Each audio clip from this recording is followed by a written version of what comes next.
Kebetulan di studio sudah hadir nih rekan narasumber kita nih yang ya yang cukup beken lah kita perkenalkan. Bapak Hamid Maulidi, selamat pagi Pak Hamid Maulidi. Selamat pagi, Hamid. Nah, ini kita akan membahas tentang dinamika Pilpres dan ya perkembangan politik terkait dengan Prabowo dan Sebelum itu Gibran. kita kenalkan dulu Pak Hamid. Nah, ini dosen FH Universitas Hasanuddin yang kebetulan kolumnis Kompas.com yang beberapa artikelnya viral, booming dan viral. banyak dibaca ya. Sampai pagi ini tuh tadi kita baca tentang perbandingan Terus melejit Susi Susanti dan Gibran. Yuk. Saya pemain badminton. Oh, pantesan analoginya pakai itu ya. Kenapa Pak? Ya. Kenapa jadi pengagumnya Susi Susanti? Pertama prestasi dong. Oke. Dia orang Indonesia pertama yang mendapatkan medali emas di Olimpiade yang menjadi impian tiap insan Indonesia bertahun-tahun. Dia orang pertama loh. Usia 21 tahun. Ya. Dan sebelum itu dia sudah juara All England 2 kali, juara dunia 3 kali. Dan dia tutup dengan prestasi yang klimaks, juara Olimpiade kan? Saya terinspirasi melihat fenomena politik yang ada sekarang, ya kan? Di mana orang bertengkar, Mas Gibran usianya 36 tahun, tidak boleh wapres dan sebagainya, ya kan? Perspektif saya bukan soal umur, bukan soal bilangan matematik, soal lain. Karena kalau soal umur kita pakai untuk mengukur prestasi seseorang, kita bandingkan dulu Susi Susanti 21 tahun. Kan kagum Anda kan? Keluar air mata Anda. Ya, mengagumi kan? Ya. Tapi ketika Messi tahun lalu dia membawa Argentina juara dunia, usianya kan sudah 35 tahun. Sudah tua kan? Ya. Tapi kan Anda tetap kagum kan? Berarti bukan soal usia. Tambahan ketika Italia juara dunia tahun 82, kaptennya itu adalah Dinosaur, usianya 41 tahun. Poin dari benang ini, benang merah ini adalah kita mengagumi, kita mendukung seseorang bukan karena usianya, tetapi apa yang telah dilakukannya. Nah, itu dasar berpikir saya di situ dalam memotret pencalonan Mas Gibran. Jadi bukan karena dia berusia muda. Bukan bilangan ini yang kita bicarakan ini. Capital investment, social investment, investasi sosial apa yang dipunyai? Seperti kalau kita bandingkan Susi Susanti kan? Susi Susanti social investmentnya apa? Mulai jam 6, jam 5.30 sudah lari 10 km tiap hari. Angkat beban, mukul bola ratusan. Ya kan? Setiap hari dia 3 kali sehari latihan kan? Dan dia mulai masuk pelatnas usia 15 tahun. Berarti sekian tahun kerjanya itu kan? Dia kubur mimpi-mimpi remajanya yang ceria. Dia kubur untuk menggenjot dirinya menjadi juara. Dia kubur masa mudanya. Itu semua karena latihan kan? Nah, maka tidak fair kalau saya tiba-tiba mengagumi seseorang yang tidak memiliki social investment. Kan? Investasi sosial apa? Tidak ada harga yang dibayar. Nah, apakah hanya sampai di situ persoalannya? Tidak. Ada persoalan lain. Kalau Anda tidak memiliki investasi sosial, tiba-tiba Anda mau tiba di piramida tertinggi, Anda menutup peluang orang lain kan? Yang berkeringat. Di situ masalah moralnya sebenarnya. Ya, you close the door, you close the opportunity of others. Biar ada bahasa Inggris sedikit ya, supaya kan, biar keren lah. Kan kita ini mau juga dibilang generasi Z ini, ya kan? Nah, Anda menutup peluang orang lain. Sebab kalau Anda tidak menggunakan privilege, berarti Anda menyamakan posisi Anda dengan yang lain kan? Berkompetisi. Ya. Makanya yang saya tulis soal olahraga itu membandingkan di olahraga itu fair play. gitu. Ada semangat chivalry, kesatria. Kenapa? Coba ya, lapangannya sama ukurannya, gitu. Aturan main sama, gitu. Dan lain-lain dan sebagainya. Ya, wasit sama. Susi Susanti tidak pernah menyokok hakim. Hakim umpire dan hakim garis. Nggak pernah kan? Nggak pernah. Dia berkompetisi secara sehat. Dan dia juara. Tapi kalau Anda tidak punya dan tidak pernah merangkak dari bawah, tiba di atas, berarti ada sesuatu kan? Dan sesuatu itulah yang menutup peluang orang lain. Itu. Gibran kan sudah 2 tahun Pak jadi wali kota. Kan kalau kita lihat prestasi dalam tanda kutip mungkin ya, prestasi juga yang digembar-gembarkan oleh Koalisi Indonesia Maju juga cukup banyak, pembangunan infrastrukturnya banyak juga. Apakah itu juga tidak bisa dihitung sebagai sebuah prestasi, Pak? Saya tidak melihat. Tidak melihat. Ya. Yang saya lihat adalah privilege yang dia punyai. Oke. Ya kan? Anda boleh saja dalam 2 tahun membangun apa dan sebagainya. Tapi ini kan Anda mau memimpin bangsa kan? Ya enggak? Luas. Cakupannya Sabang sampai Merauke. Ya kan? Tidak terbatas hanya di sebuah tempat yang seperti itu. Jadi sekali lagi masalah saya ada bukan masalah ya. Pendapat saya, posisi saya seperti itu dalam melihat atau menyikapi keadaan. Kalau Pak Hamid melihatnya, apa yang akhirnya membuat seorang Prabowo Subianto akhirnya memilih Gibran? Tadi Bapak bilang rekornya itu masih begini. Pak Prabowo ini sangat rasional dalam berkali-kali politik. Coba lihat ya, 3 kali maju sebelumnya kan? Tidak sukses. Jadi dia harus betul-betul berpikir dalam bagaimana saya memenangkan ini. Saya ini sudah 4 kali loh. Nah, disitulah matematika jalan. Pertama, mungkin Pak Prabowo merasa bahwa dia sudah ditinggalkan oleh akarnya yang dulu kan. Kelompok 212. Kan? Nah, kalau ini nggak ada gimana dong? Terus ada yakinkan kalau dengan Gibran berarti masa pendukung Pak Jokowi lari ke dia. Kan sekarang cara berpikir kita ini dicekoki kan? Pro Jokowi, ya kan? Apa sih istilahnya itu? Ya masa Pak Jokowi kan? Masa individu yang bergabung dalam satu kelompok kan? Nah, mungkin di benaknya Pak Prabowo ini adalah vehicle paling efektif ini karena sudah real ini dan memang real pendukung Pak Jokowi ditambah dengan statistik yang ada hasil survei katanya quote and quote ya tingkat popularitas Pak Jokowi masih 82%. Jadi mungkin Pak Prabowo berpikir seperti itu. Saya ditinggalkan oleh basis massa saya yang selama ini mendukung 212. Sekarang ini ada kendaraan yang bagus ini. Ya, pertama popularitas yang mulia Presiden Jokowi 82%. Ya cukup dong 40% aja saya ambil di situ kan ditambah partai saya dan partai pendukung wah saya menang. Kira-kira itu. Tidak salah juga. Kan namanya politik, hitung-hitungan harus rasional kan?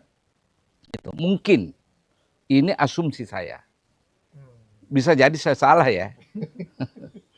Pak, menurut Pak, kita kan ngomongin Prabowo dan Gibran ini tidak terlepas dari isu-isu yang lain, Pak. Ada isu soal dinasti politik. Nah, menurut Bapak, menurut pandangan Pak Hamid nih, ada anggapan bahwa dinasti politik itu beberapa kali bilang, itu biasa, itu dinasti politik itu biasa, itu wajar. Oke. Nah, tergantung juga masyarakatnya mau memilih atau enggak. Nah, kalau menurut Bapak bagaimana harus rakyat harus membacanya? Saya membandingkan aja. Tanpa saya harus memberi jawaban, ya. Ketika Presiden John F. Kennedy, presiden mengangkat adiknya yang namanya Robert Kennedy sebagai jaksa agung, tidak ada yang protes. Jangankan protes, menyoal saja tidak ada. Bahkan rakyat Amerika ketika itu tepuk tangan. you are the right man, kata dia kan. Kenapa? Karena yang diangkat ini adalah Robert Kennedy, memang punya kecakapan, punya rekod, dan memang dipersepsikan bahwa ini bakal menjadi pemimpin kita ke depan. Karena track recordnya ke belakang kan, dia aktivis sosial. Ya, dia pembela hak-hak sipil. Yang waktu itu masih sensitif kan, antara hitam dan putih. Ini kan kita bicara tahun 60-an nih. Segregasi masih kencang.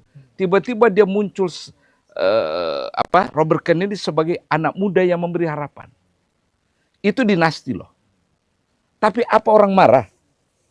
Kan tidak. Semua orang mengatakan, ya ini adalah keputusan terbaik. Satu ya, kita bandingkan Bush senior. Bush senior jadi presiden. 8 tahun kemudian, Bush junior jadi presiden. Ya kan? Di mana masalahnya itu? Tidak ada masalah. Karena Bush junior sudah jadi gubernur di Texas.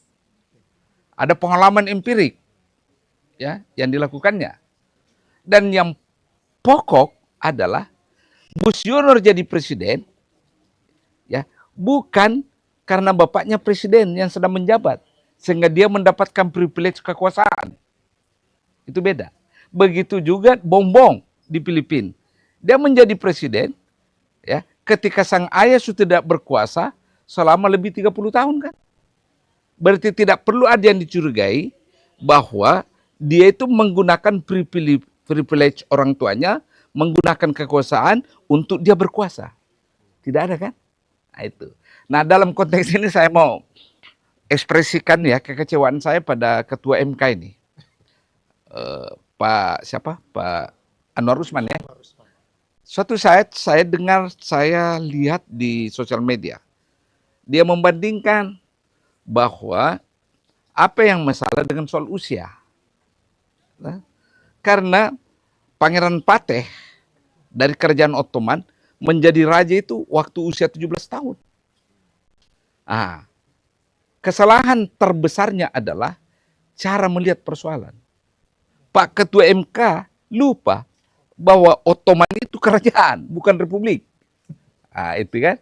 Jadi analogi itu benar-benar keliru paham dalam membaca sejarah. Ya kan? Gagal paham lah. Satu kerajaan, satu republik, kan nggak bisa dibandingkan dong. Ya kan? Masa mau dibandingkan itu Raja Pateh, Pangeran Pateh jadi raja 17 tahun. Ya namanya kerajaan warisan kan. Itu ya. Seperti itulah kira-kira. Tadi kan sudah menyinggung soal Pak Anwar Usman. Kita mau coba bicara terkait legalitas pencalonan Prabowo Gibran, Pak. Kan setelah ada putusan, ternyata putusan itu kan digugat. Orang hakim-hakim MK-nya kan dilaporkan karena adanya faktor konflik kepentingan antara Ketua MK dan memang kalau Anda tanya saya, jelas Pak Anwar Usman melanggar. Karena ada kan dalam aturan internal MK. Toh?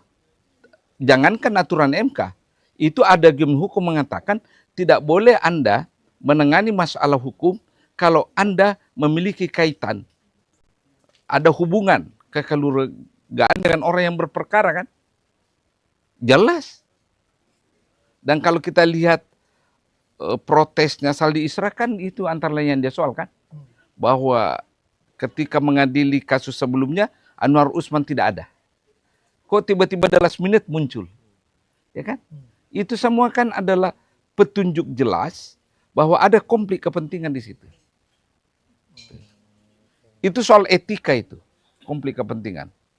Terkait putusannya sendiri Pak, yang kalau kita lihat komposisinya hanya 3 hakim setuju. Gini, semua orang mengatakan sah.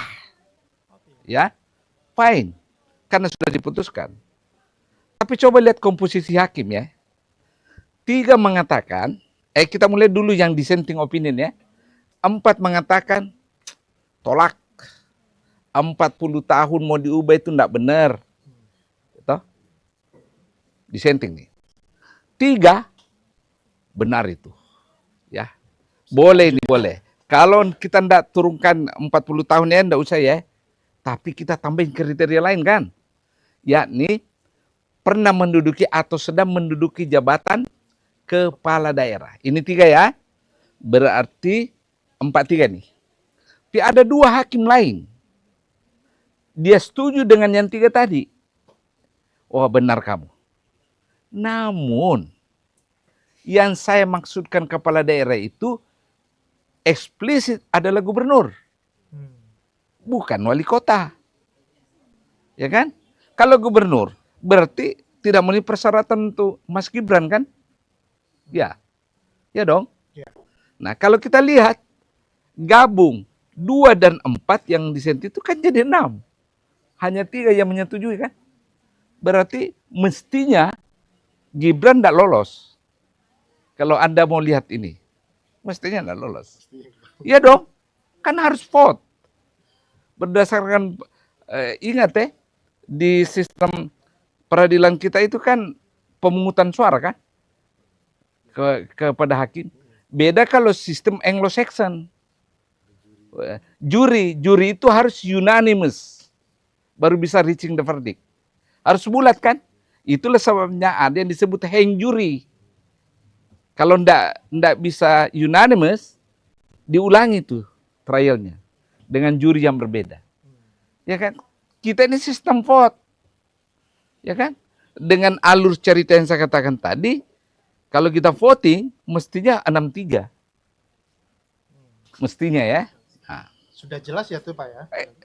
Baca Jelas aja. ya. Bukan saya yang bilang ya. Saya baca, saya lihat itu komposisinya.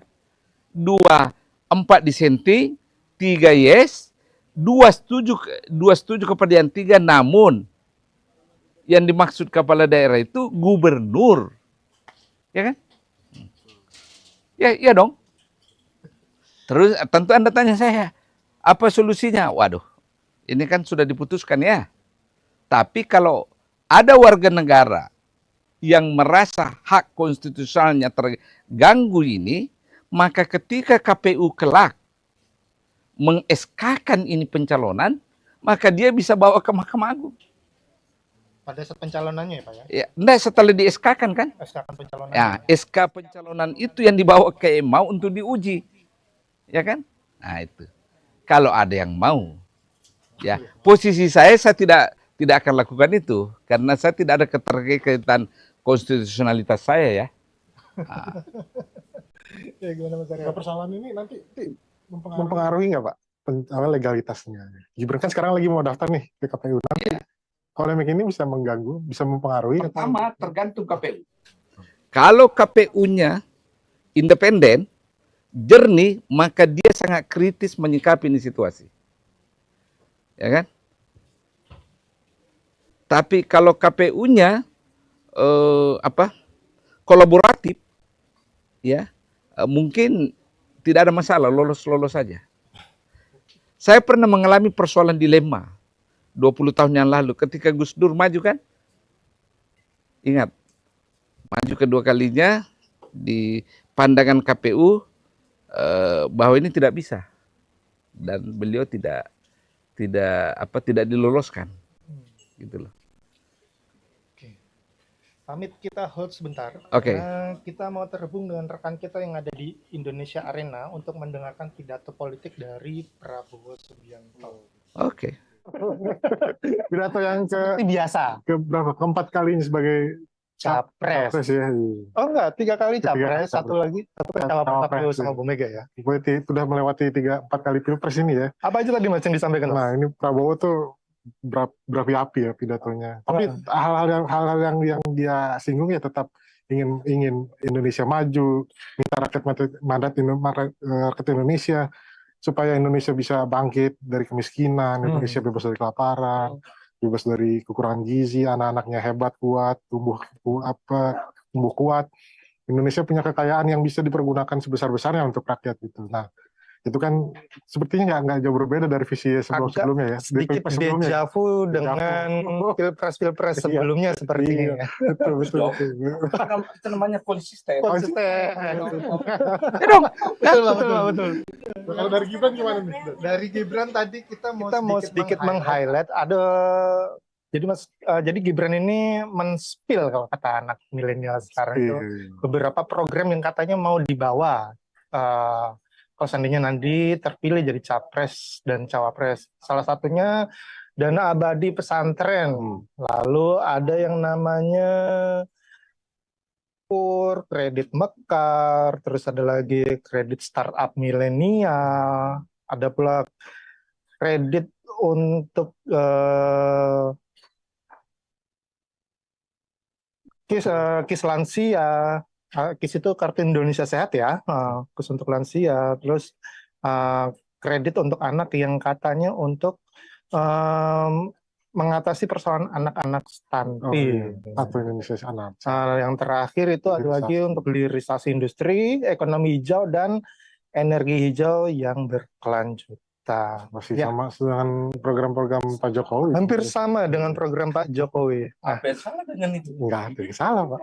Mewarisi. Makanya ini kita akan bertanya ke Pak Hamid. Kalau setelah melihat pidatonya Prabowo dan Mas Gibran, gimana? Apa yang ada pikiran Bapak? Ya, sekilas. Kalau kita lihat, Pak Prabowo itu bicara dalam konteks yang sangat makro dengan metode retorik. Itu satu dulu ya. Kedua, calon wapres kita Mas Gibran berbicara detail, lengkap dengan alat peraga. Nah, coba kita lihat satu makro, satu mikro. Kemungkinan ini kalau mereka terpilih berdua, itu mungkin Pak Prabowo mengurus hal-hal yang bersifat kebijakan, makro, fokus pada politiknya. Mungkin Gibran dalam hal eksekusinya. Itu dulu kesan saya ya, kesan saya. Yang kedua, Pak Mas Gibran ini benar-benar putra dari Yang Mulia Presiden Jokowi. Sistem kartu. Ya, waktu Pak Jokowi wali kota kan ya andalannya adalah kartu-kartu kan? Kartu A, kartu B. Ini menurun. Tidak ada yang salah ini. Ini mewarisi nilai-nilai dari sang ayah ini. plak-plak ya? Apa namanya? Plak. Jadi sama banget. Ya, pokoknya gitulah ya. Jadi memang penerus dinasti memang beliau ini. Dari gaya, dari ide kartu-kartu. Anda tidak bisa lagi bertanya apa. Ini penerus dinasti banget ini. Yang perlu saya highlight ini adalah fokus ke dunia pesantren kan. Begini. Selama ini Anies Baswedan selalu dituduh politik identitas ke kanan kan, tapi ternyata peneguhan Mas Gibran ini memperhatikan pesantren berarti politik identitas yang dialamatkan ke Anies sudah mulai menyurut ini, karena dia juga calon menggunakan politik identitas pesantren kan, secara tidak langsung. Itu berarti Anies bukan lagi pemegang monopoli label politik identitas ini. Pasti bukan itu, ya kan? Catatan saya berikutnya adalah calon wapres kita Pak Mas Gibran ini bicara tentang green energy. Ada pertanyaan saya sebagai warga negara. Presiden Jokowi kan sudah lama ini bicara green energy, bahkan sudah mentargetkan 2025 23% energi kita sudah green kan? Tapi ini kan tinggal 2 tahun nih. Green energy kita masih berkisar 11%. Sebagai warga negara tentu saya akan bertanya ke Mas Gibran. Ya. Apa progresnya nih dibawa kepemimpinan Bapak Anda ini? Kemudian apa yang Anda lakukan untuk mencapai target green energy? Itu aja. Ya kan? Tapi semua ini masih umum semua dibicarakan. Perlu dibedah lagi pada saat nanti debat. Pada saat kampanye. Apakah tadi Bapak sempat mention terkait dana abadi pesantren yang tadi disebutkan oleh Mas Gibran ya? Apakah memang ini strategi dari Mas Gibran untuk untuk mengeruk suara dukungan di wilayah Jawa Timur karena Prabowo tidak menggandeng tokoh Jawa Timur? Itu hitungan matematikanya secara umum kalangan santri, karena pesantren itu bukan hanya ada di Jawa Timur ya, ada di NTB, ada di Banten, ya, Jawa Barat, Banyak kan? Semua itu dalam kaitan untuk menjadikan mereka sebagai basis dukungan. Itu. Semua tujuannya seperti itu. Ya. Mengunjungi pesantren, memberi janji-janji ke pesantren, semua itu dalam rangka dukungan. Mencari dan memperoleh dukungan. Sangat sah itu dalam politik seperti itu. Sangat sah. Bahwa suatu saat Anda tidak bisa wujudkan, ya, itu lain lagi soalnya. Namanya kampanye. Kujanjikan kau sesuatu. Kan gitu kan? Gimana Mas Aryo? Kalau ini gaya program-program yang dibawa Gibran ini kan mirip dengan yang disampaikan Pak Jokowi. Iya. Kalau menurut Bapak ini bisa menguntungkan atau justru merugikan mereka karena orang melihat nggak ada yang sama nih, nggak ada yang baru nih, gitu-gitu aja gitu. Kalau menurut Bapak gimana? Ya bisa menguntungkan, bisa merugikan.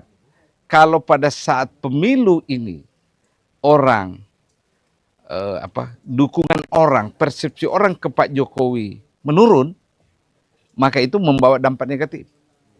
Tapi kalau sampai pada tanggal 14 Februari, hari pemilu, persepsi orang terhadap Presiden Jokowi bagus, dia bisa membawa dampak bagus. Ukurannya dari situ kan. Jadi mulai sekarang sampai 14 Februari nanti. Harus ada survei terkait kepuasan publik lagi. Oh pasti. Jadi yang paling bagus melakukan survei ini ketika selesai pendaftaran pemilu nanti nih. Ya, dan KPU sudah mensahkan para calon. Itu momen terbagus melakukan survei. Kenapa? Karena orang mau lihat dampak pencalonannya Gibran kan? Apa membawa dampak persepsi orang terhadap Pak Jokowi atau tidak? Itu. Setelah pengesahan ini nanti.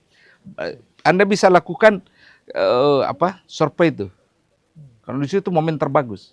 Dampak pencalonan ini apa? Dan orang mengaitkan dengan keputusan Presiden Jokowi tentang anaknya gimana. Kalau orang tidak puas, maka pasti juga persepsi orang tidak puas terhadap kinerja Jokowi. Karena keputusan membuat putranya sebagai calon presiden. Tetapi kalau orang puas, maka persepsi orang juga puas terhadap kinerja Presiden Jokowi. Pak, itu saya mau bertanya soal ini Pak. Putusan MK yang kemarin itu, yang kontroversial itu, nah itu sampai saat ini kan di masyarakat itu kan isunya itu dianggapnya elitis ya Pak ya. Orang yang masyarakat awam mungkin tukang beca atau itu mereka belum bisa terlalu memahami itu dampaknya itu apa gitu ke kehidupan politik mereka. Pertama, kecurigaan publik ini adalah kecurigaan kolaborasi antara Mahkamah Konstitusi dan terutama beberapa hakim Mahkamah Konstitusi dengan keinginan politik grup tertentu atau orang tertentu. Ya. Ini kan pengujian undang-undang tentang batasan usia calon presiden dan wakil presiden kan. Soal 40 turun menjadi 35 kan. Ya kan?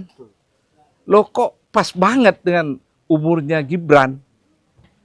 Kenapa enggak minta aja 30 tahun misalnya?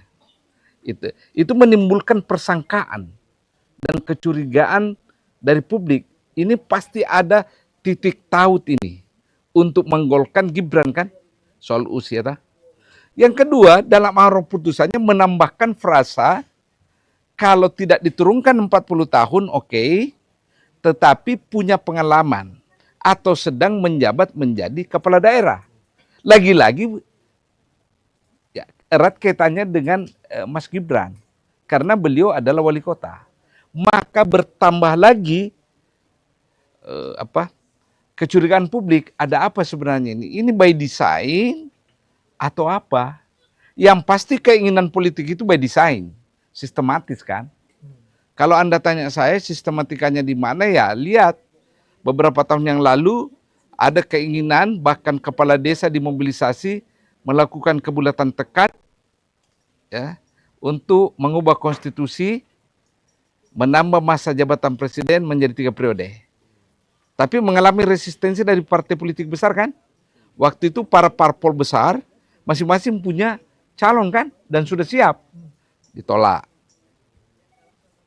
tidak menyerah dengan itu, muncul lagi isu atau ide perpanjangan jabatan masa kepresiden 3 tahun karena alasannya COVID, ya kan? Gagal lagi. Nah, sekarang saya harus cari orang kan yang bisa melanjutkan dinasti saya dan melanjutkan program saya, ya putra saya. Ini tidak bisa kita lepaskan dari rentetan peristiwa masa lalu ini. Ya, dengan ini. Lalu keinginannya Pak Prabowo yang memang sangat rasional kan, dia mencari basis probability orang yang bisa memberi suara banyak. Dia sudah 3 kali gagal kan? Gitu. Kalau melihat tadi banyaknya tokoh yang hadir, kita tahu ada disebutkan Habib Lutfi. Tadi kita melihat juga ada Wiranto. Orang-orang yang memang berada di menjadi one team press. Sementara pada saat yang sama Presiden bilang kalau akan netral, akan mendukung semuanya calon presiden. Ya, pasti itu retorik. Sudahlah. Ya, saya ingin ingatkan Anda. Ada lagu yang selalu saya kutip. Dewi Yul dan Bruri. Jangan ada dusta di antara kita. Come on, man. Ya, kemudian kita lanjutkan lagi, ada lagi satu lagu ya, saya lupa siapa penyanyikan. Aku masih seperti yang dulu. Siapa tuh Mas Aryo? Aduh, lupa. Nggak tahu saya. Lawas banget itu. Bukan di era kita ya, bukan di era kita. Sudahlah, Bu. Yang membuat saya sekarang ini bertanya terus adalah Erlangga, ya, Erik, kemana ini nanti? Padahal dua-duanya mau jadi presiden atau wapres kan? Ya, kemana ini? Dan dulu Erik katanya di-endorse oleh Presiden Jokowi kan? Dulu, ya kan? Itu kemana? Saya nggak tahu. Lagian saya tidak lihat beliau ada tadi di sini. Iya betul. Ya kan? Nah, kalau kita melihat PAN mengendorse Erik sebagai wapres. Golkar mengendorse Pak Erlangga menjadi calon presiden wapres dulu ya, sebelum ini. Dua-duanya tidak terjadi kan? Pertanyaannya, apa serius, apa ikhlas nanti ini pendukung PAN dan pendukung Golkar all out mendukung ini pasangan? Sama-sama orang terluka ini, dua ini. Ya, Golkar terluka, PAN terluka karena bukan jagoannya kan yang dipakai kan? Ini apa masih ikhlas nih? Jangan-jangan dukungan yang ditandatangan tadi itu dukungan formalitas, ya, dan mereka bekerja hanya untuk memenangkan partainya nanti. Karena pemilunya bersamaan kan? Ya, karena pertarungannya nanti ini tinggal pertarungan berapa jumlah menteri yang didapat.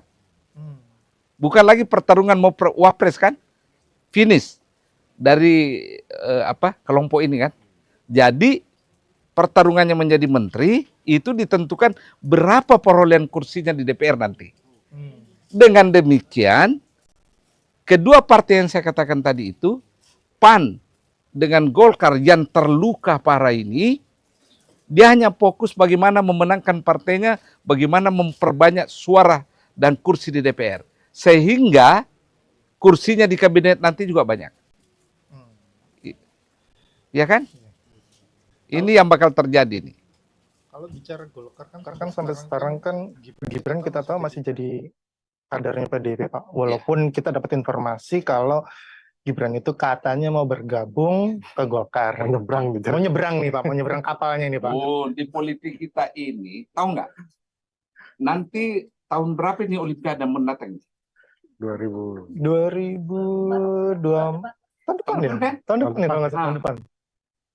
Itu targetnya Persatuan Atletik seluruh Indonesia. Loncat gala dan loncat tinggi itu dapat emas semua nanti di Olimpiade. Orang bingung kan? Bagaimana caranya? Nggak pernah latihan. Oh, nggak usah latihan. Cukup masuk parpol. Karena para kader bisa loncat. Jadi sudah terlatih loncat-loncat kan? Biasa aja itu. Nah, apakah ini akan jadi kerugian Golkar Pak? Kalau misalkan Gibran yang sampai sekarang belum deklarasi dukungan, deklarasi masuk Golkar gitu. Kalau nanti menghadapi pemilu. Sementara pada saat yang sama juga kan Airlangga sudah melepas tidak jadi capres. Ya, pertanyaan saya, apakah Airlangga bisa bertahan nanti ini tetap menjadi ketua Golkar? Itu dulu, karena ada hasil Rapimnas atau apa itu ya, mekanisme mereka bahwa Airlangga harus menjadi calon presiden atau wakil. Ternyata tidak kan? Nah, dengan kondisi kontemporer yang ada sekarang, apakah Pak Airlangga masih bisa bertahan menjadi ketua Golkar atau tidak? Itu yang justru saya prihatini. Kalau Anda tanya saya secara pribadi, saya cenderung mengatakan dalam rangka kepentingan nasional, ya jangan ada gunjang-ganjing di internal para partai karena menjelang pemilu, ya jangan ada upaya-upaya munaslup atau apa, ya kan? Nah, itu. Kalau saya bicara Rapimnas, Pak, Rapimnas yang minggu lalu itu sebenarnya salah satu hasilnya adalah menggugurkan hasil Rapimnas sebelumnya, di mana Airlangga sudah dicalonkan sebagai capres. Ya berarti Erlangga bisa duduk tenang kan? Kalau begitu kan? Tidak akan diganggu ya? Enggak diutak-atik.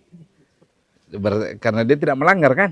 Nah, pertanyaan kedua, kok bisa tiba-tiba berubah begini? Ada apa sebenarnya? Karena kalau Anda lihat ya, partai politik atau gabungan partai politik yang paling dini mendeklarasikan diri sebagai suatu koalisi adalah Golkar, PAN dan P3 kan? Ya, menyusul Gerindra dengan PKB kan? Solid sekali kan waktu itu. Tiba-tiba berubah kan? Ada apa ini perubahan sebenarnya? Pasti ada sesuatu kan? Nah, jangan-jangan perubahan ini semua ada kaitannya dengan ikhtiar untuk menjadikan Mas Gibran sebagai calon wakil presiden. Ya tak? Itu. Jangan-jangan ada. Ya. Saya tidak mau mengatakan ada. Jangan-jangan ada. Ya. Kamu yang bilang, bukan saya. Dan sekarang posisi Gibran juga kan masih kader ya PDIP ya? Masih kader PDIP. Ya. Nah ini secara legal dan etika politiknya gimana? Ya, tergantung dari PDIP-nya kan? Karena pernah juga ada masa ketika Pak Yusuf Kalla, orang Golkar, tidak pernah pindah partai, dicalonkan oleh Partai Demokrat dan PBB menjadi wapres di zamannya SBY jilid pertama kan? Ya tak? Nah, tapi orang Golkar waktu itu tidak protes juga, biasa aja. Jadi tergantung kebijakan partai sebenarnya, ya. Tergantung kebijakan partai. Kalau misalkan kita tahu kan PDIP itu kan keras ya. Yang pasti waktu itu tidak pernah pindah partai. Dan sampai sekarang masih konsisten sebagai orang Golkar. PDIP itu kan kita tahu keras Pak. Kalau kemarin ya Mas Ara ya, ada Gubernur Maluku tuh. Dia bilang begini. Karena pindah partai istrinya, terus dipecat, terus Budiman jadi persoalan. Kenapa ada yang dipecat dengan pelanggaran yang sama, ada juga yang tidak. Nah, kenapa diistimewakan seorang Gibran? Ya. Tapi kan kita belum tahu kebijakan partainya ini kan. Partai PDIP kita belum tahu. Jangan-jangan ke depan ada perubahan kebijakan ya. Ya wajar juga sih PDIP agak bersoal dengan ini, wajar. Karena kan cara berpikirnya PDIP adalah saya itu jadikan kau wali kota. Kader saya ada, tapi kamu minta saya kasih. Begitu juga Pak Jokowi, 2 periode kami dukung jadi wali kota. Solo 2 periode ya, menyisihkan kader kami yang lain. Terus jadi gubernur, terus jadi presiden 2 periode. Boyah berbuatlah sesuatu untuk saya, untuk partai yang menggelar karpet merah kepada kamu kan. Ternyata tidak kan. Kan tidak mungkin sistem pemilu kita, kamu, dia, saya datang ke TPS kan. Oke, dalam rangka menggunakan hak konstitusional saya sebagai warga negara dalam demokrasi, negara demokrasi ini, saya masuk TPS, saya bawa kertas suara untuk saya coblos untuk pasangan Prabowo, di saat yang sama saya coblos juga PDIP. Kan tidak kan? Tidak boleh begitu kan? Hanya satu kan? Nah, orang PDIP tentu mengatakan, loh kita besarkan kamu, anak dan bapak, tiba-tiba kau dicalonkan oleh partai ya yang bukan kami. Nah, itu aja masalahnya sebenarnya. Ya toh? Agak repot di situ ya. Etika politiknya di situ ya Pak yang agak repot. Repotnya di situ. Kita etikanya Mas Gibran atau mungkin sikapnya PDIP aja. Nah iya. Tapi dua-duanya sama-sama kelihatannya sama-sama nahan nih Pak. Wait and see semuanya dua-duanya. Wait and see semua itu. Karena PDIP juga mungkin akan berhitung begini. Kalau dia menindaki Mas Gibran, membawa efek negatif ke dia kan? Nah, dampaknya apa tuh? Ya, dampaknya jangan sampai ada orang berpikir bahwa kok zolimi nih Gibran. Nah, pasti itu dimainkan oleh kelompok Mas Gibran. Ya kan? Ayo politik, men. Begitulah adanya ya. Juga ya Mas Gibran juga nggak akan mengundurkan diri. Kenapa? Nanti PDIP akan menjadi pihak dari zolimi. Pak, tadi kan Bapak sempat nyinggung soal privilege Gibran sebagai seorang anak presiden. Ya.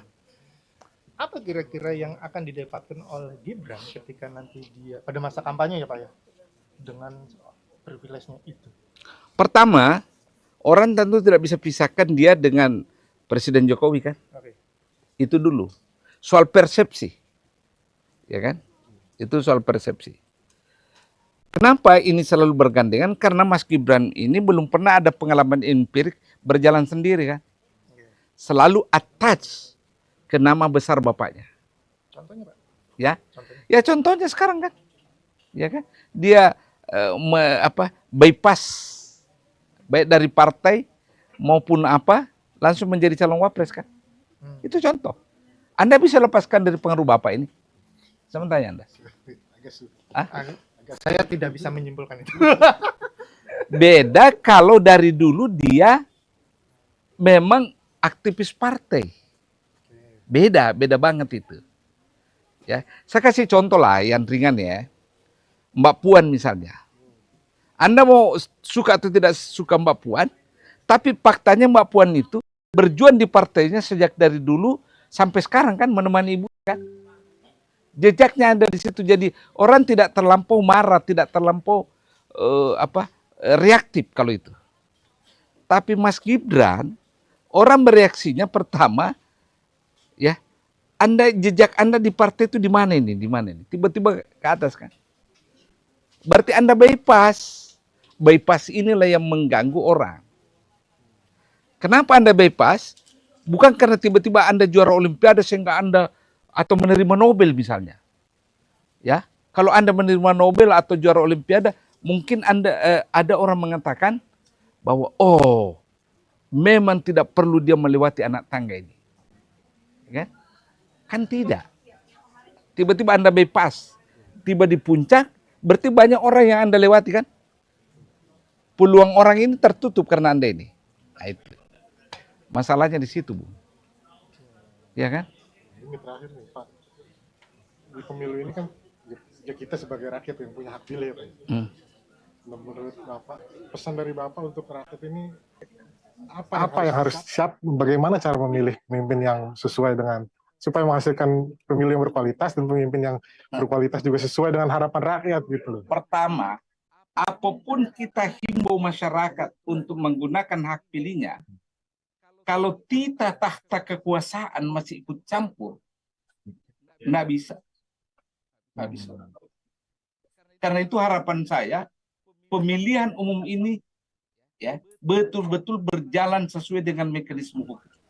Jangan lagi ada campur tangan aparat negara, ya, untuk mempengaruhi pilihan rakyat. Jangan, karena Anda rusak. Ya kan?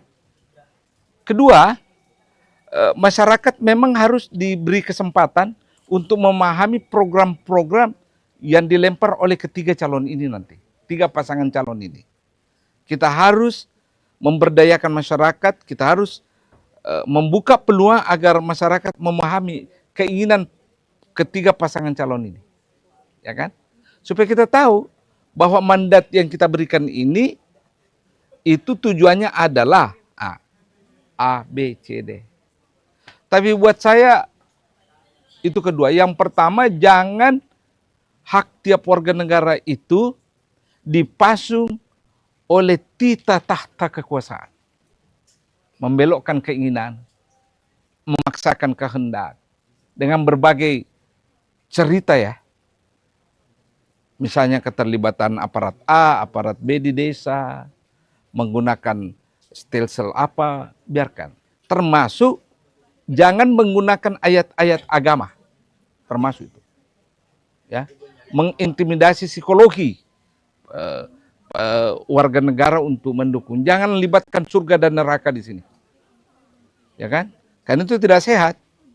Ya, itu keinginan saya dan damas saya. Tapi yang paling pokok, saya bersyukur ada 3 pasangan calon. Karena dulu berhembus isu diusahakan agar hanya 2 pasangan calon supaya katanya tidak usah 3 periode, 2 putaran. Nah, sekarang sudah 3 calon, saya lega, berarti 3 bentuk kemungkinan pilihan kita ini. Ada pilihan. Ya, itu komentar saya. Jadi apapun kita kembalikan kepada masyarakat, pilih sesuai hati nurani. Pokoknya jangan libatkan tita tahta kekuasaan untuk menentukan pilihanmu dengan berbagai caranya. Jangan. Kedua, jangan gunakan dalil agama surga dan neraka untuk memilih atau tidak memilih. Bahaya tuh kayak bisa memecah belah. Iya. Dan itu bohong kan? Oke, siap kalau gitu. Terima kasih banyak Pak Amit atas waktunya selama 1 jam ini menemani kita.